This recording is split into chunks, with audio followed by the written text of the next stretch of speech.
জল কলসি করিল তাল ঘুরিয়ে যমুনার জল কলসি করিল তাল।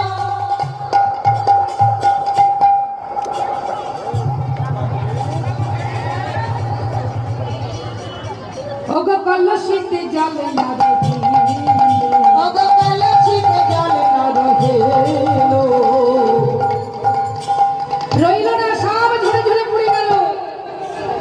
মনে হয় এই ঘাটে নিশ্চয়ই কোনো অসতী স্নান করেছে, তাই এই ঘাট অপবিত্র হয়ে গেছে, অসতী হয়ে গেছে। তাই এই ঘাটের জল যদি শত চেষ্টা করি তাও কলসিতে ধরতে পারবো না। এবার ওই ঘাটে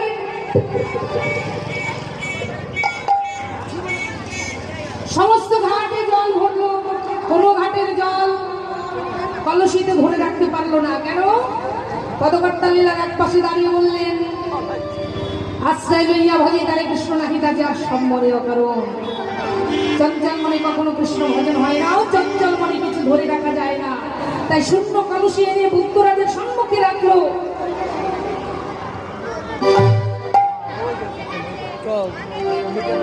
বলে, এই বন্ধু, একটা চিত্র, দুটো চিত্র, তিনটে চিত্র, চারটে চিত্র নয়, 100খানা চিত্র। বলি 100খানা চিত্র এই কলসি নিয়ে কেউ কি এখন পর্যন্ত জল আনতে পেরেছে?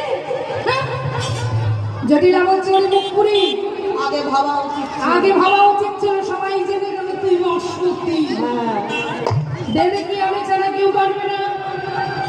জটিলা গেল কুটিলার মতো একই অবস্থা। পদকর্তা বললেন, সময় যখন ছিল তখন তুমি ধরে রাখতে পারোনি, এখন তোমার সময় শেষ, বেলা চলে গেছে, এখন শত চেষ্টা করলেও তুমি তো আর ধরে রাখতে পারবে না। এবার ভক্তরাজ বললেন, আমি একটি খড়ি পাতবো, খড়ি পেতে যা যা বলবো তুমি উত্তর দেবে।